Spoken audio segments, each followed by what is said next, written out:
El 24 de agosto del año 79 después de Cristo, a las 13:00 horas, la tierra comenzó a rugir. No fue un temblor ordinario de los que sacudían ocasionalmente la Campania romana. Fue el preludio de una catástrofe tan absoluta que borraría del mapa a 4 ciudades enteras en menos de 24 horas, cuando el sol se ocultó aquella tarde sobre la bahía de Nápoles, 68. 0 personas en Pompeya desconocían que estaban viviendo las últimas horas de su civilización. ¿Qué falla catastrófica de percepción llevó a una de las ciudades más prósperas del Imperio Romano a ignorar las señales que la naturaleza gritaba desesperadamente? La historia que estás a punto de escuchar no es simplemente sobre una erupción volcánica. Es el relato de cómo la arrogancia humana, la normalización del peligro y la confianza ciega en la estabilidad se convirtieron en la trampa perfecta. Una trampa sin salida, donde cada decisión tomada durante los 17 años previos fue un eslabón más en la cadena que mantendría a decenas de miles de personas literalmente contra las paredes de sus propios hogares cuando la muerte llegó del cielo. Pompeya no era una aldea vulnerable. Era una metrópolis comercial de 68.000 habitantes, con un anfiteatro que albergaba 20,000 espectadores, un foro que rivalizaba con los de Roma, y villas decoradas con frescos que hoy nos dejan sin aliento. Sus calles empedradas conectaban más de 40 panaderías, 30 burdeles legales y cientos de tabernas donde mercaderes de todo el Mediterráneo negociaban bajo la protección de las leyes romanas. Esta ciudad no temía a la montaña que se alzaba majestuosa al norte. El monte Vesubio era, en su imaginario colectivo, simplemente una colina fértil donde crecían las mejores vides de toda Italia. Si te apasiona descubrir la historia que los libros de texto omitieron, suscríbete ahora y activa la campana. Aquí desenterramos el pasado sin censura.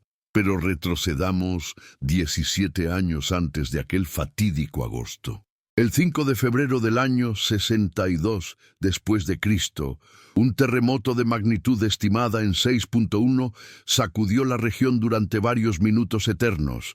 Los edificios se tambalearon, las columnas del foro se agrietaron y el templo de Júpiter colapsó parcialmente sobre las cabezas de quienes rezaban en su interior.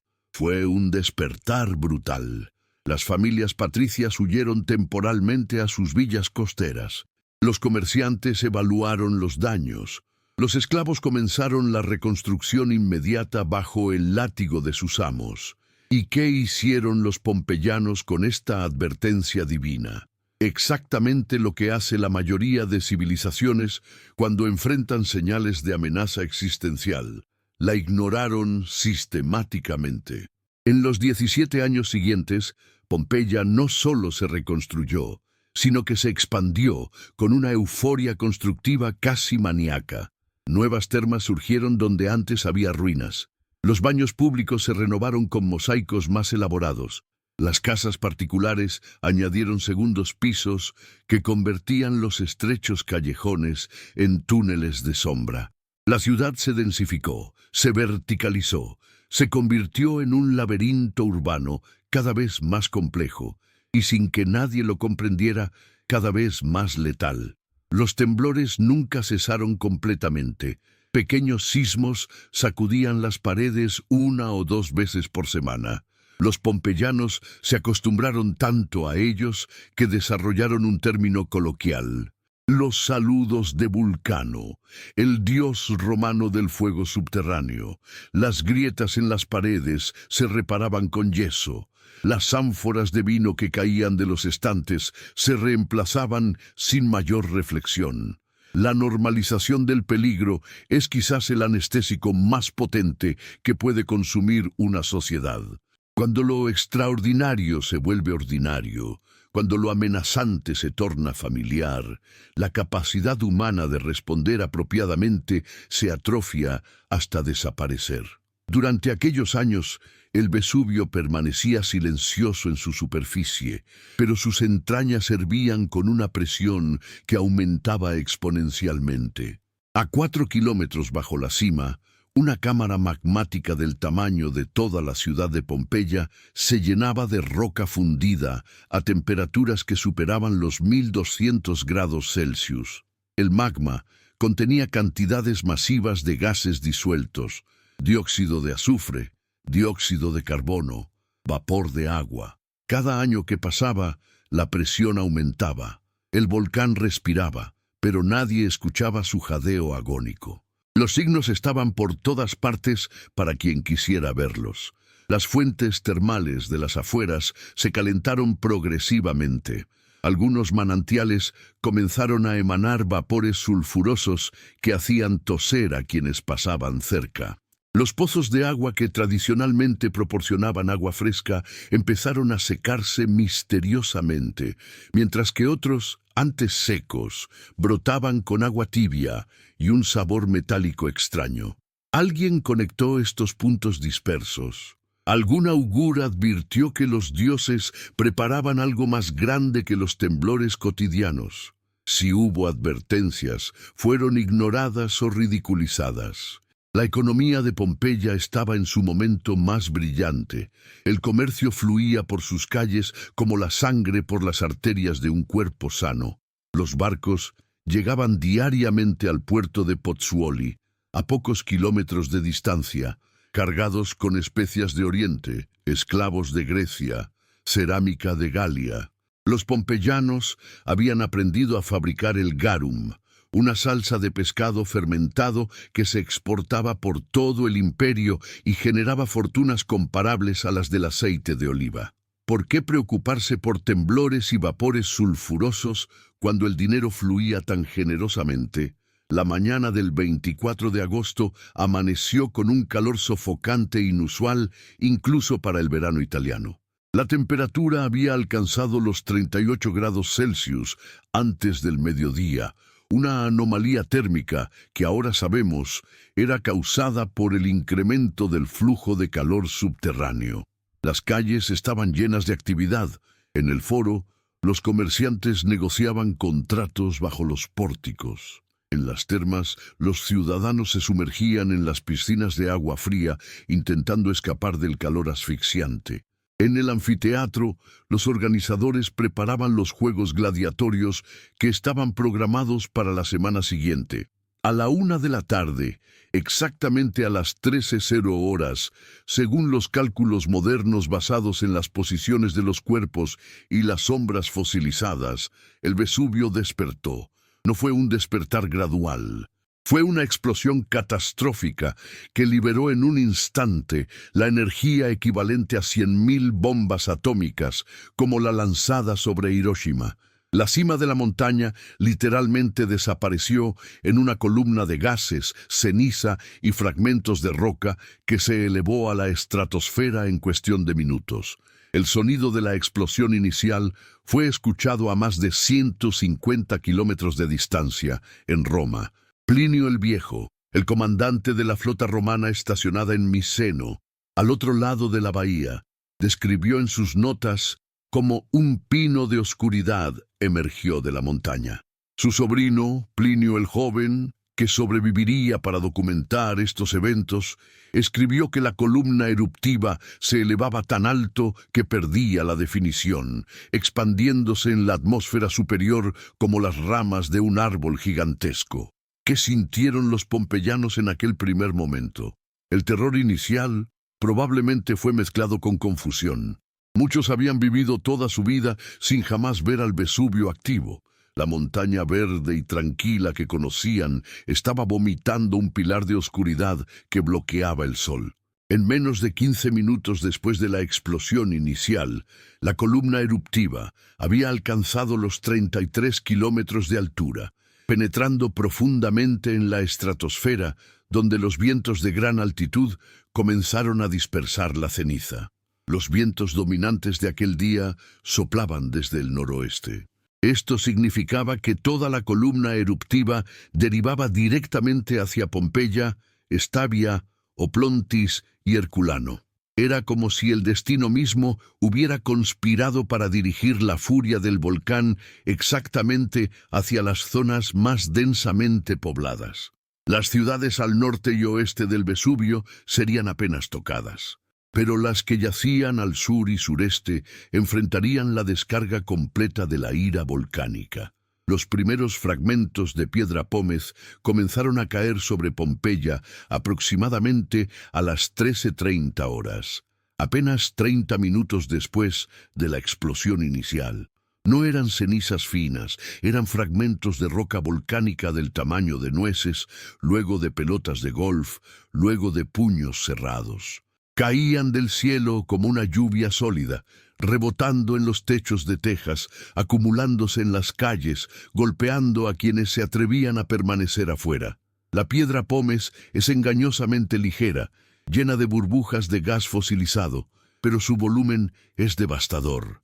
En las primeras 2 horas de la erupción se acumularon entre 15 y 20 centímetros de piedra pómez en las calles de Pompeya. Los pompeyanos enfrentaban una decisión crítica: quedarse en sus casas o intentar escapar. Para entender la magnitud de esta decisión, necesitamos comprender la arquitectura romana y la psicología de una sociedad que había normalizado el peligro geológico durante casi 2 décadas. Las casas pompeyanas eran fortalezas de privacidad. Construidas alrededor de atrios centrales, presentaban paredes ciegas hacia las calles. Las ventanas eran escasas y pequeñas. Las puertas de entrada, cuando se cerraban, eran sólidas y reforzadas. Para una familia romana acomodada, la casa era el refugio último contra el mundo exterior caótico. ¿Por qué entonces salir a las calles donde la piedra pómez caía constantemente, cuando podían refugiarse en sus habitaciones interiores y esperar a que pasara la tormenta? Esta lógica inicialmente sonaba razonable. Los techos romanos estaban diseñados con una inclinación pronunciada para dejar escurrir la lluvia. Muchos pompeyanos probablemente pensaron que la piedra pómez se deslizaría de los techos de la misma manera. Estaban trágicamente equivocados. La piedra pómez, a pesar de su ligereza individual, se acumula, se amontona, se compacta, y cuando alcanza cierta altura y peso, las vigas de madera que sostienen los techos romanos simplemente se quiebran. Estamos documentando cada detalle de este conflicto. Si valoras este nivel de profundidad que no encuentras en otros canales, dale un like y únete a nuestra comunidad. A las 15:00 horas, 2 horas después del inicio de la erupción, los primeros techos comenzaron a colapsar. El peso acumulado de la piedra pómez había alcanzado entre 200 y 300 kilogramos por metro cuadrado. Las vigas de madera, muchas de ellas debilitadas por los 17 años de temblores sísmicos y reparaciones chapuceras, cedían con chasquidos secos que sonaban como disparos. Los techos caían hacia adentro, sepultando habitaciones enteras bajo toneladas de tejas rotas y piedra pómez compactada. ¿Puedes imaginar el terror de estar dentro de una casa cuando el techo comienza a crujir amenazadoramente? Las familias que habían elegido refugiarse ahora enfrentaban una trampa mortal. Salir significaba exponerse a la lluvia constante de proyectiles volcánicos. Quedarse significaba arriesgarse a ser sepultado vivo bajo el colapso estructural. No había decisión correcta. Solo había opciones malas y opciones peores. Algunos pompeyanos tomaron la decisión de huir. Envolvían sus cabezas con telas, almohadas, cualquier cosa que pudiera amortiguar el impacto de la piedra pómez. Cargaban a sus hijos, arrastraban a los ancianos, intentaban abrirse paso por calles que se llenaban rápidamente con el material volcánico. La acumulación era tan rápida que el nivel del suelo subía varios centímetros cada hora. Las calles se transformaban en arroyos de piedra pómez fluida que llegaba a las rodillas, luego a las caderas. Las puertas de las casas se volvieron trampas adicionales. Muchas se abrían hacia adentro. Cuando la piedra pómez se acumulaba contra ellas desde el exterior, se volvían imposibles de abrir. Las familias empujaban desesperadamente, pero era como intentar mover una pared sólida. quedaban atrapadas en sus propias casas, convertidas ahora en tumbas elegantemente decoradas. Los arqueólogos han encontrado decenas de esqueletos amontonados contra puertas que nunca pudieron abrir, sus dedos fosilizados aún extendidos en el último gesto desesperado de empujar. Para las 16:00 horas, 3 horas después del inicio, Pompeya estaba sumida en una oscuridad antinatural. La columna eruptiva había expandido tanto en la atmósfera que bloqueaba completamente el sol. Era como si el día se hubiera transformado en noche en cuestión de horas. La única iluminación venía de los ocasionales relámpagos volcánicos que crepitaban dentro de la columna eruptiva. Estos relámpagos eran causados por la fricción de miles de millones de partículas de ceniza chocando entre sí, generando cargas eléctricas masivas que se descargaban en espectáculos luminosos terroríficos. En medio de esta oscuridad, el pánico alcanzó su punto máximo. Las personas corrían ciegamente tropezando sobre la piedra pómez acumulada, perdiendo a sus familias en la confusión. Los padres llamaban a gritos a sus hijos. Los hijos buscaban frenéticamente a sus padres. Las voces se perdían en el rugido constante de la erupción y el golpeteo interminable de la piedra pómez contra todo lo que existía. Los que intentaban escapar hacia el sur, lejos del volcán, descubrían que la acumulación era aún peor en esa dirección, porque el viento empujaba la mayor parte del material hacia allá. Los que intentaban dirigirse hacia la costa, a apenas 2 kilómetros de distancia, encontraban que el mar se había retirado misteriosamente, dejando barcos varados en el lecho marino expuesto. El agua estaba literalmente hirviendo, debido al flujo de calor subterráneo que había aumentado dramáticamente. Ninguna dirección ofrecía seguridad real. La puerta marina, una de las principales salidas de la ciudad hacia la costa, se convirtió en un punto de embotellamiento mortal. Cientos de personas intentaban pasar simultáneamente por un arco diseñado para tráfico peatonal normal. Se empujaban, se pisoteaban, se aplastaban unos contra otros. Los más débiles caían y eran pisoteados por la multitud desesperada que fluía sobre ellos. Los arqueólogos encontraron más tarde los restos de al menos 60 personas amontonadas en este único punto, muchas de ellas niños que habían sido aplastados en la estampida. Mientras tanto, en el foro, el corazón político y comercial de Pompeya, una escena surrealista se desarrollaba.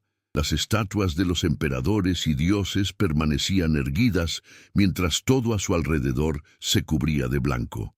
Los pórticos que normalmente ofrecían sombra ahora eran refugios desesperados donde grupos de personas se apiñaban, rezando a dioses que parecían haber abandonado completamente la tierra.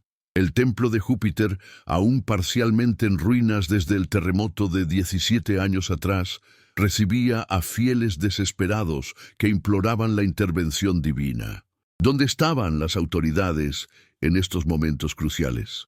Los magistrados locales, responsables del orden público, probablemente intentaron mantener la calma inicialmente, pero cuando la situación se deterioró tan rápidamente, incluso ellos se vieron reducidos a la simple supervivencia.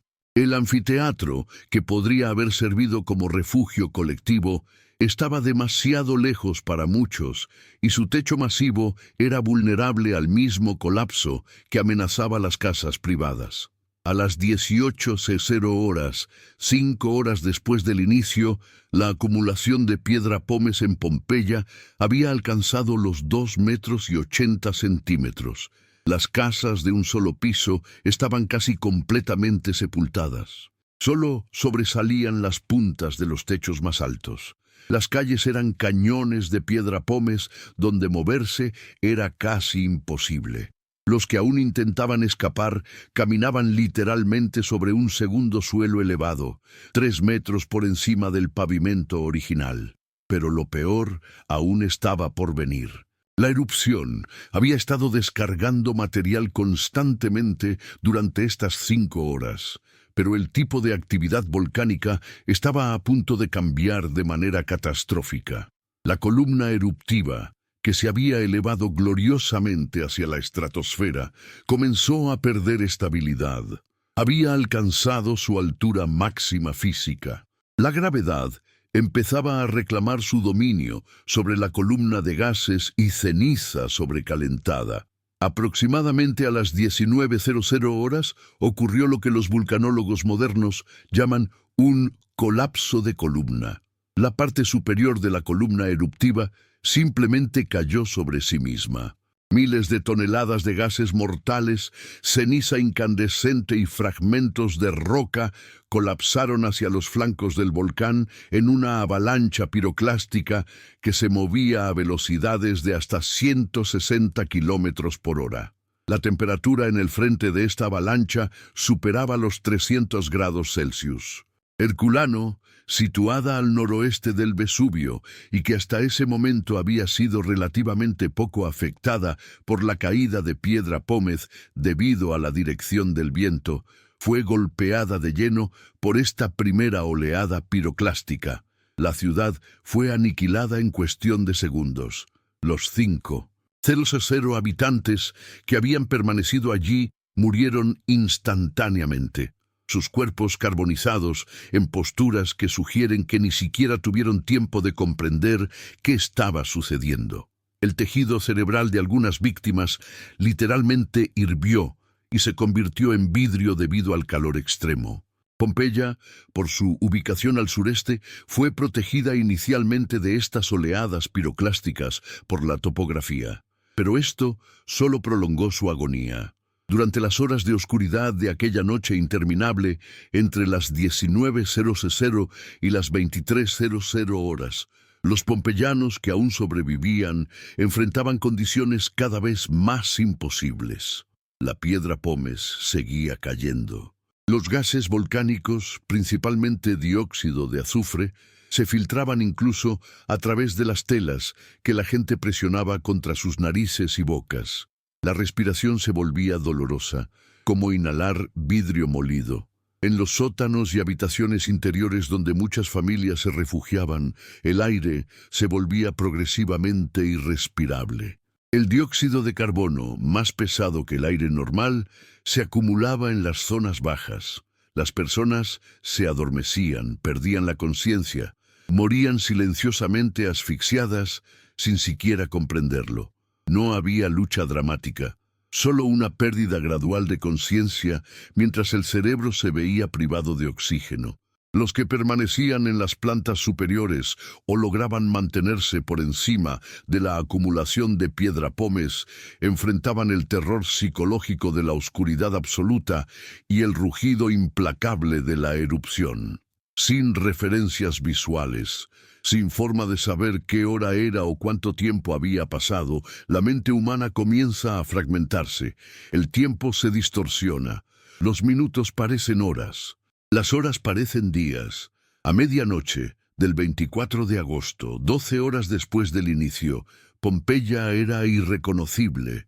La ciudad que había sido una joya del Imperio Romano estaba enterrada bajo casi 5 metros de material volcánico. La mayoría de los edificios habían colapsado. Las calles eran cañones de Piedra Pómez, compactada, y entre 2000 y 3,000 personas ya habían muerto, aplastadas, asfixiadas, o simplemente colapsadas de agotamiento y desesperación. Pero la historia no termina aquí. Asegúrate de estar suscrito para que YouTube te notifique inmediatamente cuando subamos la conclusión de esta saga. Mientras aquellos que permanecían en Pompeya rezaban porque llegara el amanecer, sin saber que el sol no sería visible durante días, el Vesubio preparaba su golpe final. La cámara magmática bajo el volcán se había vaciado parcialmente durante las primeras 12 horas de erupción. Ahora, las paredes de esa cámara comenzaban a colapsar hacia adentro. Este colapso generaría las oleadas piroclásticas más mortales de toda la erupción, las que borrarían definitivamente a Pompeya del mundo de los vivos y la convertirían en una cápsula del tiempo que permanecería sellada durante casi 17 siglos. Parte 2. El último aliento de Pompeya.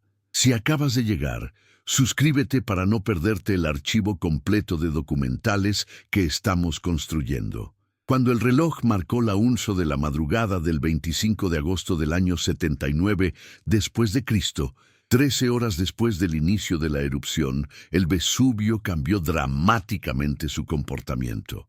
La columna eruptiva, que se había mantenido relativamente estable durante las primeras 12 horas, a pesar del colapso parcial que destruyó Herculano, comenzó a sufrir colapsos mucho más frecuentes y masivos. La razón era física. La cámara magmática se estaba quedando sin la presión necesaria para mantener la columna elevada. Como una botella de champán que pierde su efervescencia después de estar abierta demasiado tiempo, el volcán perdía su capacidad de disparar material hacia la estratosfera. El resultado fue una serie de 6 oleadas piroclásticas que barrieron los flancos sur y sureste del Vesubio durante las siguientes 7 horas. Cada oleada era una avalancha de muerte, una mezcla turbulenta de gases sobrecalentados a temperaturas entre 300 y 500 grados Celsius, ceniza tan fina que penetraba en los pulmones como un veneno líquido y fragmentos de roca que actuaban como proyectiles mortales. Estas oleadas no eran como la lava que fluye lentamente y puede ser esquivada. Se movían como huracanes terrestres, a velocidades que alcanzaban los 160 kilómetros por hora.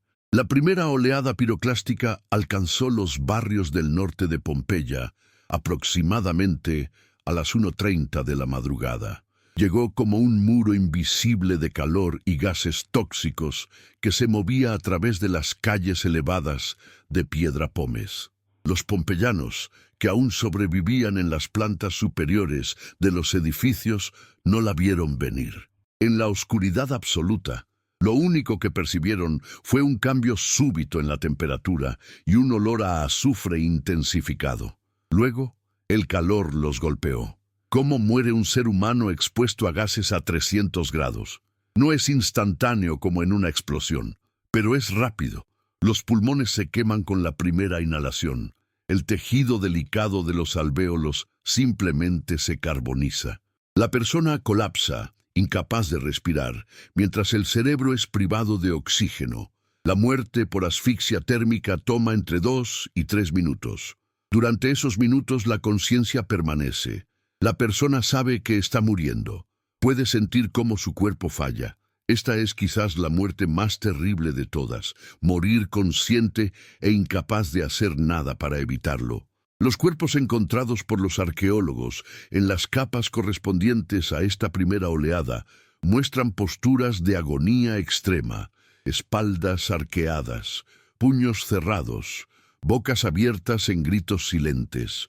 El fenómeno se llama posición de boxeador y es causado por la contracción muscular violenta inducida por el calor extremo.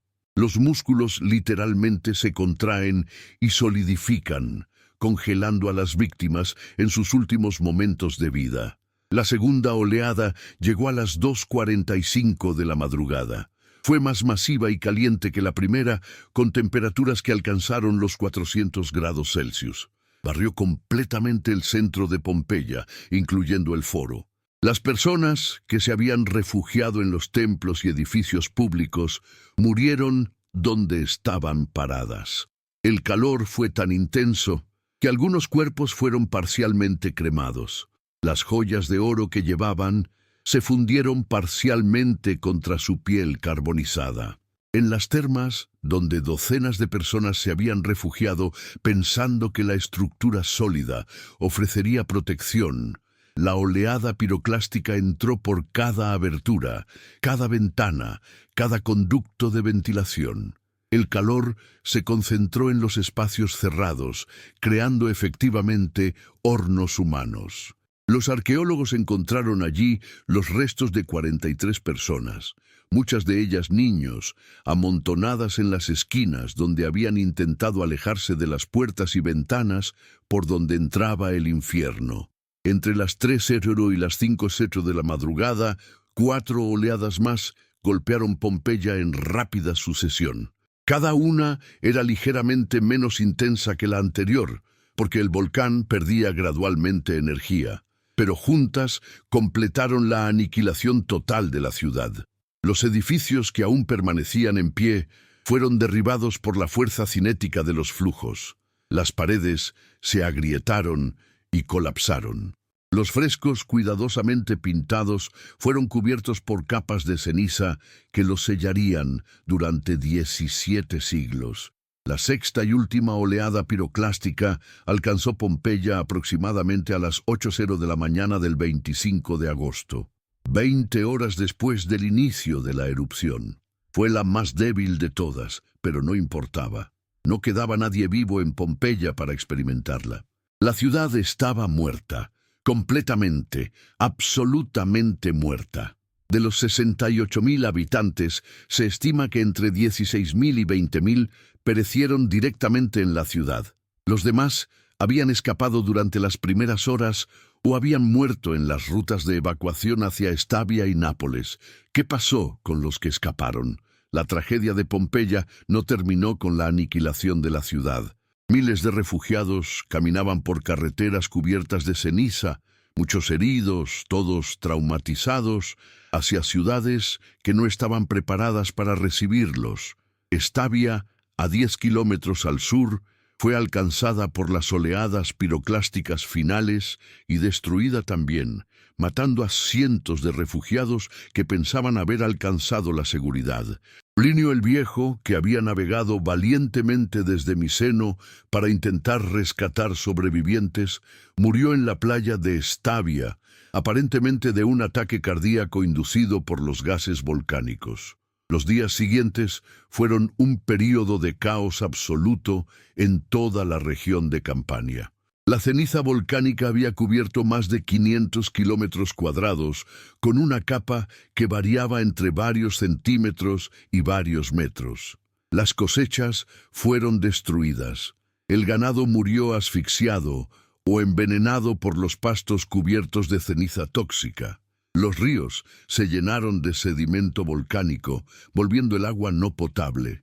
Decenas de miles de refugiados deambulaban buscando comida, agua y refugio. El emperador Tito, que había ascendido al trono apenas 2 meses antes, se enfrentó a la primera crisis mayor de su reinado. Envió senadores a evaluar los daños. Abrió el tesoro imperial para financiar el rescate y la reconstrucción. Pero cuando los emisarios llegaron a la zona de Pompeya, encontraron que no había nada que rescatar.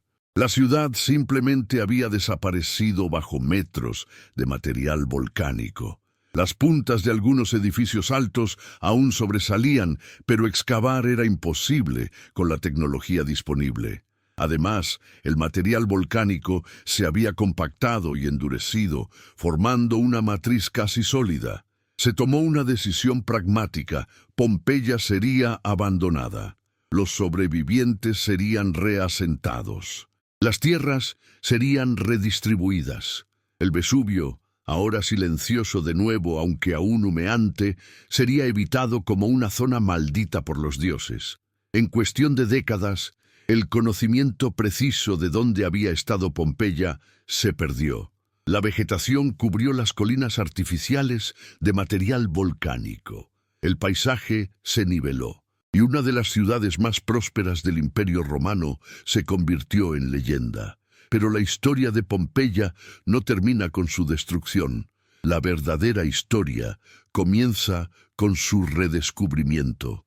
Durante 17 siglos, Pompeya permaneció sellada bajo su mortaja volcánica como una cápsula del tiempo perfecta. Los procesos naturales de descomposición que normalmente hacen desaparecer toda evidencia de las civilizaciones pasadas fueron completamente detenidos por las condiciones únicas creadas por el material volcánico. La ceniza volcánica, cuando se compacta y solidifica, crea un sello hermético. No entra aire, no entra agua.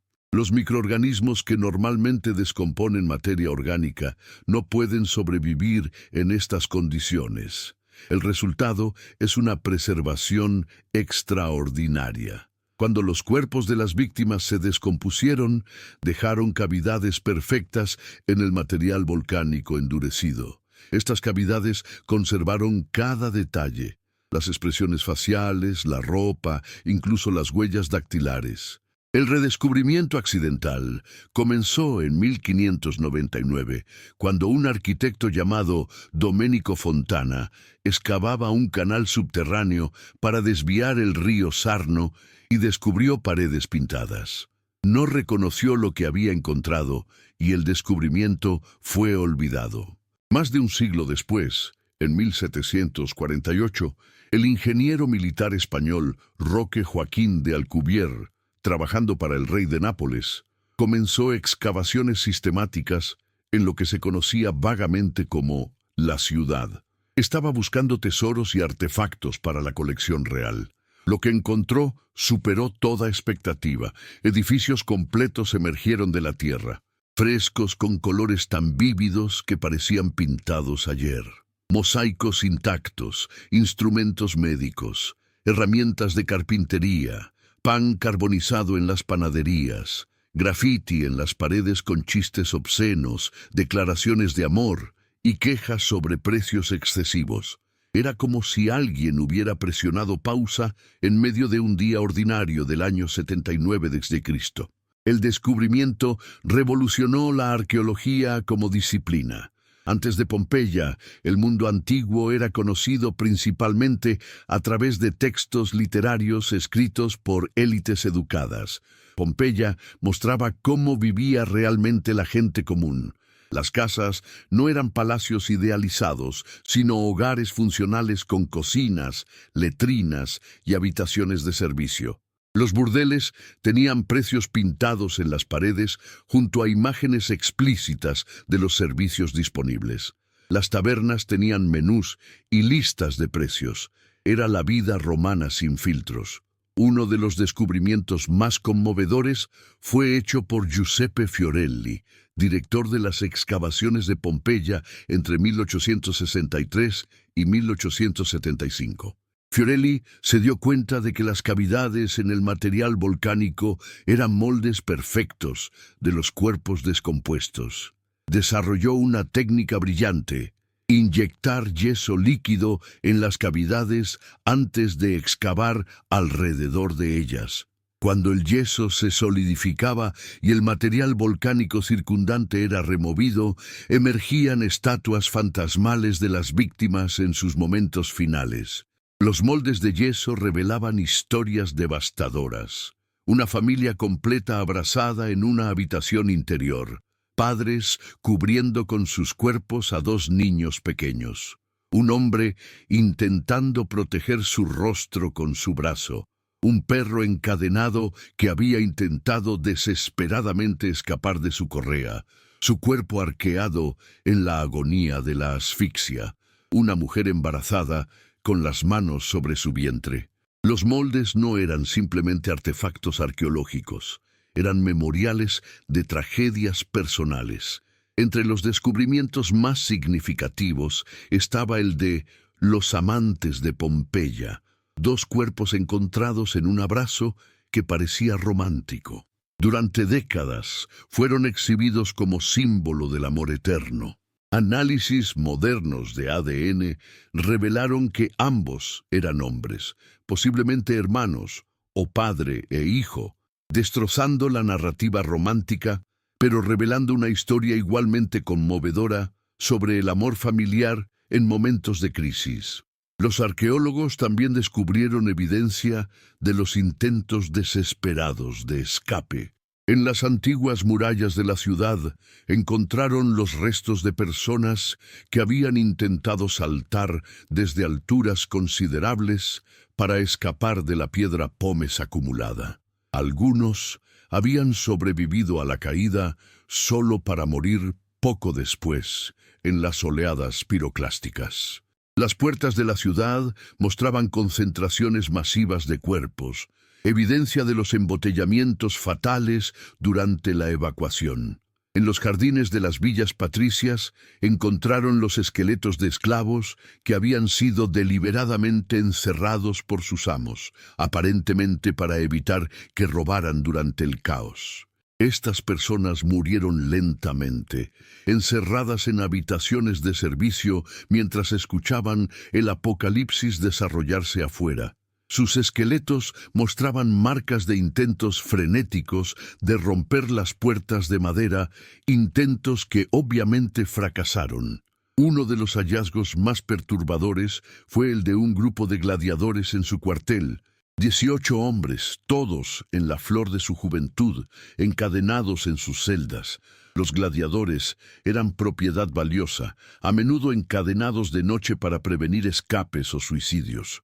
Cuando la erupción comenzó, nadie vino a liberarlos.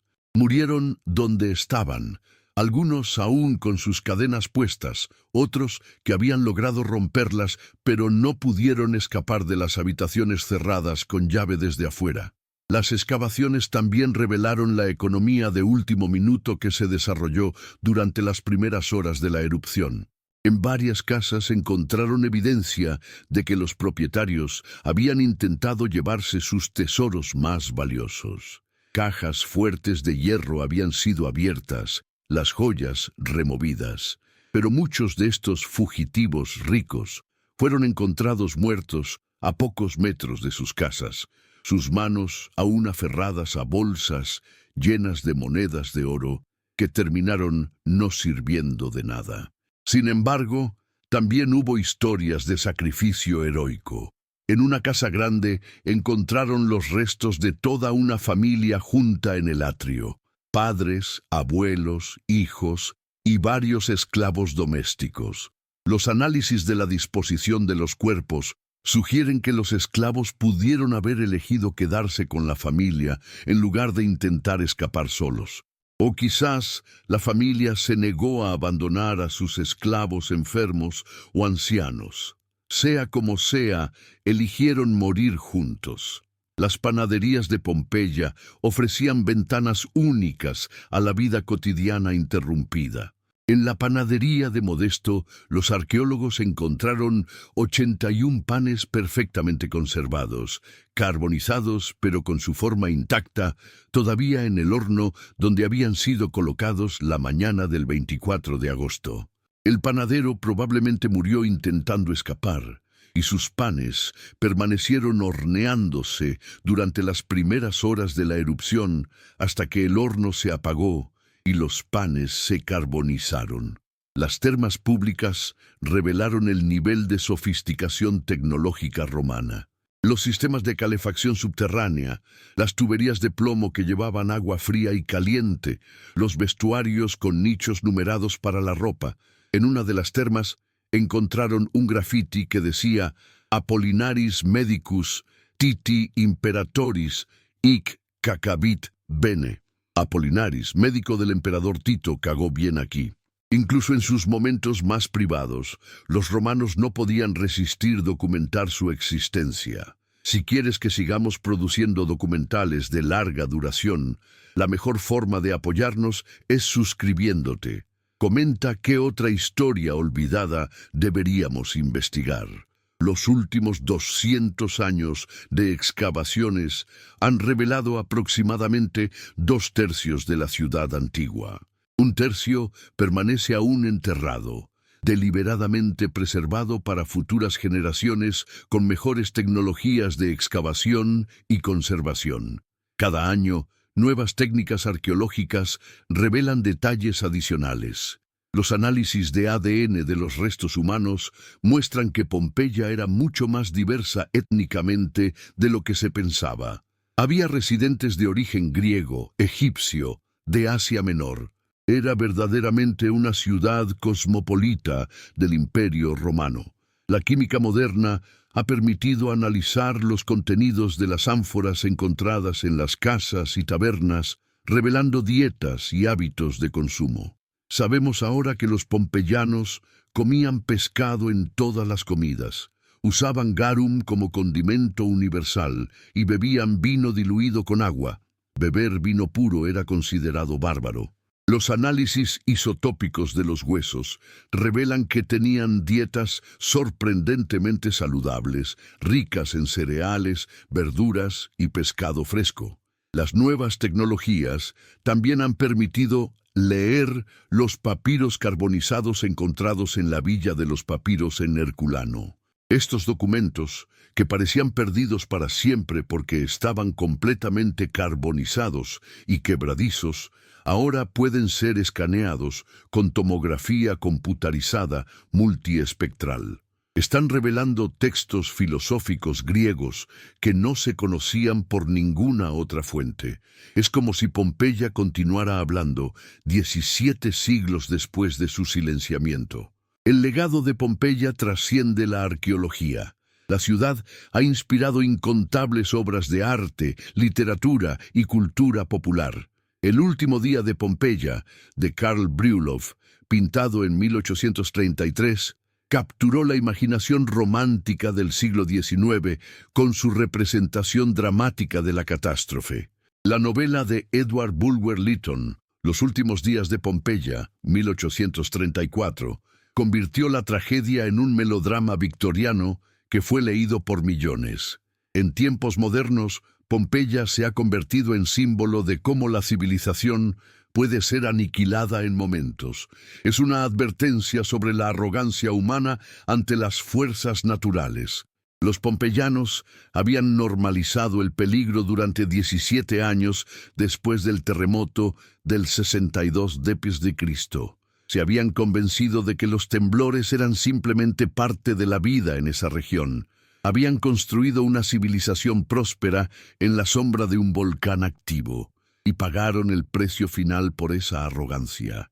¿Qué lecciones podemos extraer de la tragedia de Pompeya en el siglo XXI?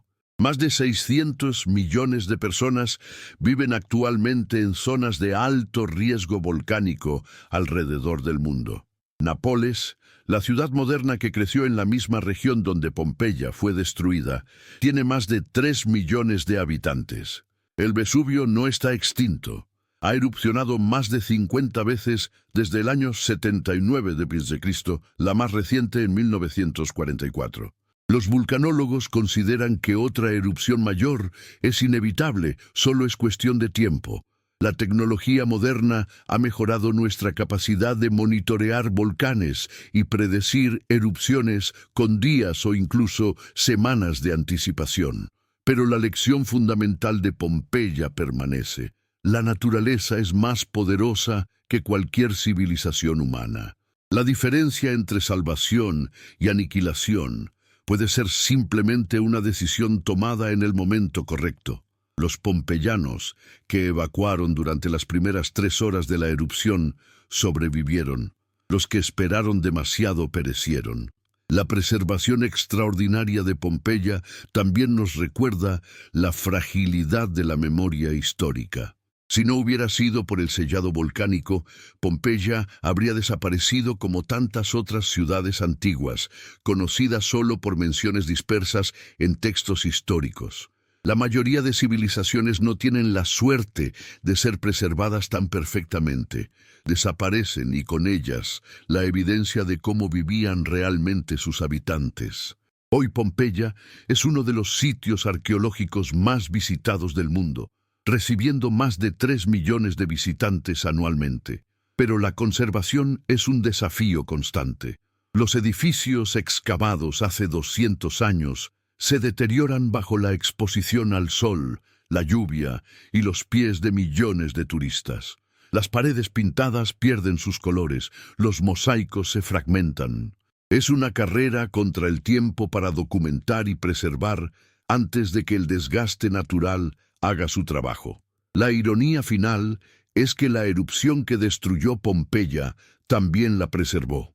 Sin el desastre volcánico del año 79 d.C., Pompeya habría continuado existiendo como una ciudad romana normal durante algunos siglos más antes de declinar y ser abandonada como tantas otras.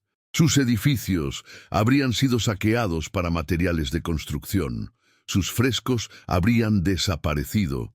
Sus calles habrían sido cubiertas por construcciones medievales y modernas. no habríamos tenido esta ventana incomparable hacia la vida cotidiana romana. La última víctima identificada de Pompeya fue encontrada en 2018. Era un hombre de aproximadamente 30 años, encontrado en una posición que sugiere que había intentado escapar de un edificio colapsado. Una viga de madera había caído sobre su torso, aplastándolo instantáneamente. Los arqueólogos pudieron determinar que probablemente había sobrevivido a las primeras 12 horas de la erupción solo para morir en las oleadas piroclásticas finales. Estuvo tan cerca de sobrevivir, tan terriblemente cerca. Los arqueólogos estiman que solo han encontrado aproximadamente 1.150 de los 16.000 a 20.000 cuerpos que deben estar enterrados en Pompeya.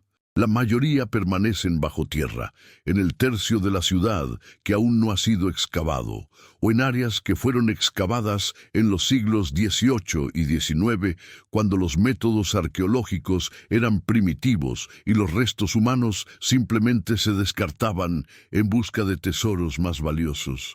Cada uno de esos cuerpos no encontrados representa una historia personal perdida para siempre. La erupción del Vesubio del año 79 d.C. no solo destruyó ciudades, alteró el paisaje físico de toda la región. La línea costera cambió dramáticamente, el curso de los ríos fue modificado, el puerto de Pompeya, que había estado a solo 2 kilómetros de la ciudad, terminó enterrado bajo metros de sedimento volcánico y ahora está a varios kilómetros tierra adentro. El Vesubio mismo cambió de forma, perdiendo aproximadamente 450 metros de altura, cuando su cima colapsó durante la erupción. En los años inmediatamente posteriores a la erupción, la región de Campania enfrentó hambrunas severas.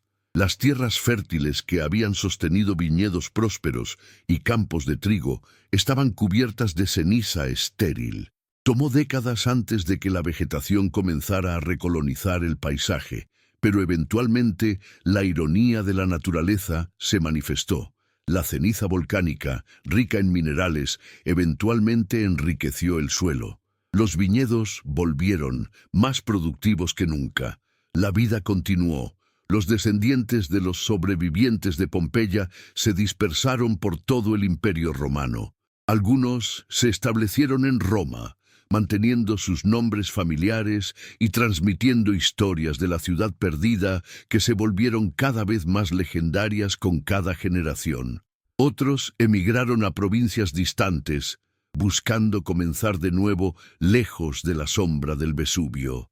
Sus líneas genéticas continúan hoy en los millones de descendientes de los romanos antiguos que viven en Italia y alrededor del mundo.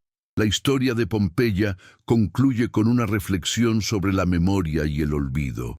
Durante 17 siglos, la ciudad estuvo perdida, conocida vagamente en textos antiguos, pero sin ubicación conocida. Luego fue redescubierta y se convirtió en una de las maravillas arqueológicas del mundo, pero algún día, quizás en otro milenio, Pompeya podría perderse nuevamente. Los edificios excavados eventualmente colapsarán si no son mantenidos constantemente. Los frescos se desvanecerán, los moldes de yeso de las víctimas se desintegrarán. Todo en este mundo es temporal, incluso las cápsulas del tiempo volcánicas, pero por ahora Pompeya permanece, un testimonio congelado de un día horrible en la historia humana. Un memorial a 68.000 personas que despertaron una mañana de agosto sin saber que su mundo estaba a punto de terminar. Un recordatorio de que la civilización, por más avanzada que sea, existe siempre al borde del abismo. Y una advertencia eterna de que la naturaleza no negocia, no perdona y ciertamente no olvida. La trampa que dejó a los pompeyanos contra la pared, sin posibilidad de escape, no fue construida en un día.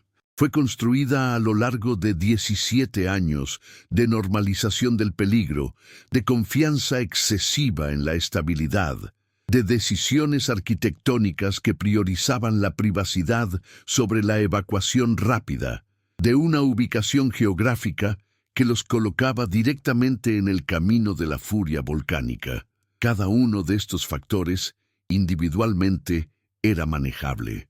Juntos, crearon la tormenta perfecta que aniquiló una civilización en menos de un día, y así termina la historia de Pompeya, no con un final feliz, porque no puede haberlo, pero con una comprensión más profunda de cómo funciona la tragedia histórica. Las catástrofes rara vez son completamente impredecibles. Generalmente hay señales, advertencias, oportunidades de escape. La tragedia ocurre cuando estas señales son ignoradas, las advertencias son normalizadas y las oportunidades son desperdiciadas. Pompeya nos enseña que el precio de la complacencia puede ser absoluto, y ese es quizás el legado más importante que una ciudad muerta puede dejar a una civilización viva.